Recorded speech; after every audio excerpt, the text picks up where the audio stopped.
Broad range था, कितना है 3 से 8 गुना ज्यादा। और अगर आपने मुझसे पूछा होता कि मेरा अनुमान, अगर मैंने अनुमान लगाया कि कितने डेथ्स थे पिछले साल, मैं कह सकता था कि शायद 5 गुना ज्यादा।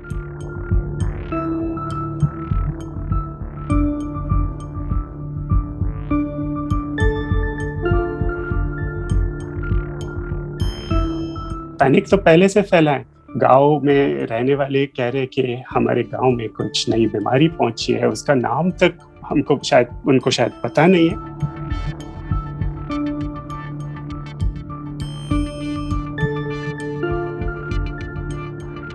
डॉक्टर बानर्जी हाल ही में न्यूयॉर्क टाइम्स ने एक स्टोरी करी है जिसमें उन्होंने काफी सारे मॉडल्स को लेकर अपने नतीजे निकाले हैं कि इंडिया में किस तरह से अंडर काउंटिंग हो रही है।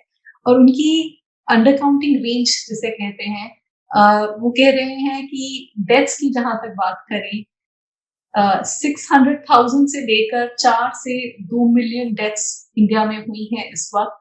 और भारत का आंकड़ा है कुछ 300,000 का। तो मैं जानना चाहती हूँ आपसे कि जो मॉडलर्स, आपके जैसे मॉडलर्स हैं, जो आप मॉडलिंग करते हैं, जो आप प्रिडिक्शंस करते हैं, इसका पर्पस क्या है? इसका पर्पस ये नहीं है कि हम पब्लिक में पैनिक फैलाएं, इसका पर्पस है कि गवर्नमेंट अपनी पॉलिसी मेकिंग कर सके, इसके हिसाब से अपनी पॉलिसीज बढ़ा सके। तो ये एक बार आप समझाएंगे? बिल्कुल, और ये पैनिक फैलाने के लिए हम नहीं करना चाहते, जबकि पैनिक फैला है पहले से। अगर आप ये सब गांव के रिपोर्ट्स पढ़े तो पैनिक तो पहले से फैला है। गांव में रहने वाले कह रहे कि हमारे गांव में कुछ नई बीमारी पहुंची है, उसका नाम तक उनको शायद पता नहीं है। कभी कभी कोई रिपोर्ट्स में उन लोग कुछ और बता रहे, कोविड भी नहीं बता रहे। लोग मर रहे हैं। पैनिक तो फैला है। उन लोग अपने गांव को बंद करने की कोशिश कर रहे हैं कि बाहर से कोई ना आ जाए। तो ये पैनिक फैलाने की बात नहीं है, ये जो हो रहा है वो समझने की बात है। और जो हो रहा है समझना बहुत जरूरी है, क्योंकि समझने से ही हम आगे देख सकते हैं। हम लोग जैसे वैक्सीनेशन की बात हो रही है, तो वैक्सीनेशन में क्या बहुत जरूरी है, किसको वैक्सीनेट करना, कहाँ पे करना बहुत जरूरी है, वो समझ सकते हैं।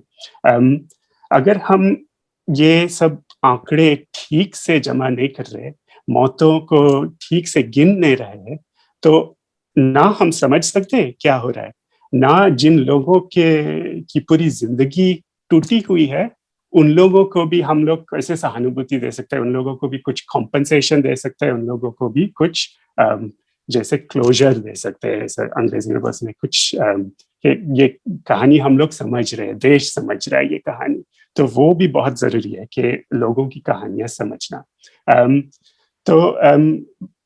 और फिर जब हम लोग आगे देखते हैं कि सोचो अगर भारत में एक तीसरा लहर पहुंच जाता है कभी ना कभी, जो कि हो सकता है, हम अभी नहीं बोल सकते कि नहीं होने वाला है, ये लहर में क्या होने वाला है वो समझने के लिए हमको सबसे पहले ये समझना चाहिए कि पहली और दूसरी लहर में क्या बीता है।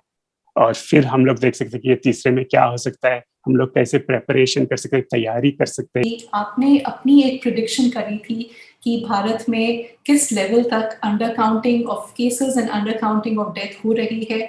मैं आपसे जानना चाहती हूँ आपकी प्रिडिक्शन क्या थी और आप किस तरह उस प्रिडिक्शन पे पहुंचे। जब मौतों का सवाल है तो मेरा प्रिडिक्शन था, ये पिछले साल के डेटा देख के मैंने ये प्रिडिक्शन किया था कि जितने मौतें रिकॉर्ड हुई थी, कोविड की मौतें रिकॉर्ड हुई थी, उनसे 3 से 8 गुना ज्यादा डेथ्स हुई थी, मौतें हुई थी। तो ये 3 से 8 गुना ज्यादा जो है, उसमें बहुत साफ है कि ऐसे ठीक से हम नहीं बता सकते, पर ये अपना एक ब्रॉड रेंज था, कितना है 3 से 8 गुना ज्यादा। और अगर आपने मुझसे पूछा होता कि मेरा अनुमान, अगर मैंने अनुमान लगाया कि कितने डेथ्स थे पिछले साल, मैं कह सकता था कि शायद 5 गुना ज्यादा, जितने रिपोर्टेड हुए थे उससे 5 गुना ज्यादा शायद हुए थे पिछले साल। जब इस साल की बात हो रही है तो बोलना बहुत मुश्किल है, क्योंकि अभी तक इस साल का डेटा कम डेटा मिला है हमको इस साल के बारे में, ये नया वेव, नया लहर के बारे में। पर अगर मैंने अनुमान लगाने की कोशिश की तो मुझे लगता है कि जितना अंडर काउंटिंग हुआ था पिछले साल, कम से कम उतना इस साल भी हो रहा होगा। Our COVID ground reports cost us about 7.5 lakh every month. You can help our reporting from the ground. Go to thequint.com, click support the Quint tab, choose a plan and pay.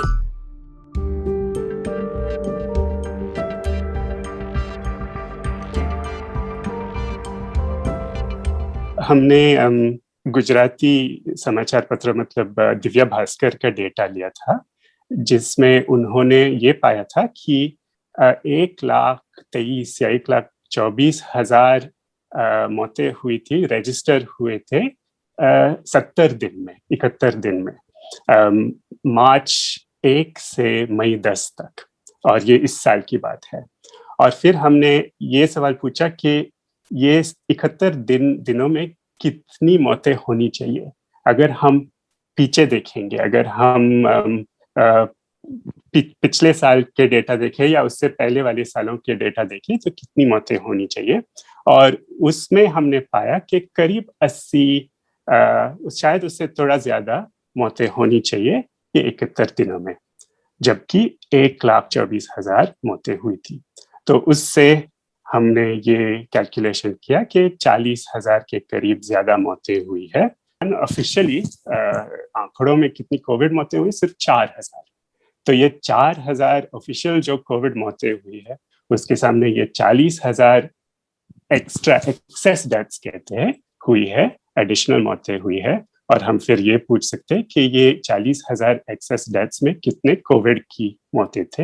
हम नहीं बता सकते कि ये सारे के सारे Covid से ही हुई है, हम वो कुछ ऐसा कॉन्फिडेंस के साथ नहीं कह सकते, पर मेरा अनुमान है कि ज्यादा करके ये 40,000 एक्सेस डेथ्स जो हुए हैं, ज्यादा करके कोविड के ही मौतें हुई। अगर हमको ठीक से समझना है कि गांव में क्या बीत रहा है तो हमको सर्वे करना पड़ेगा।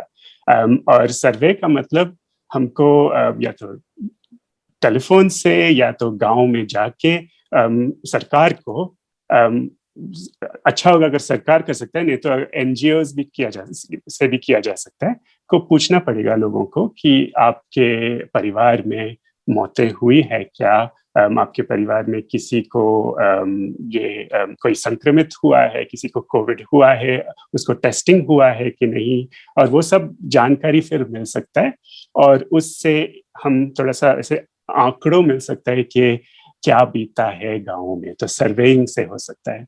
Our COVID ground reports cost us about 7.5 lakh every month.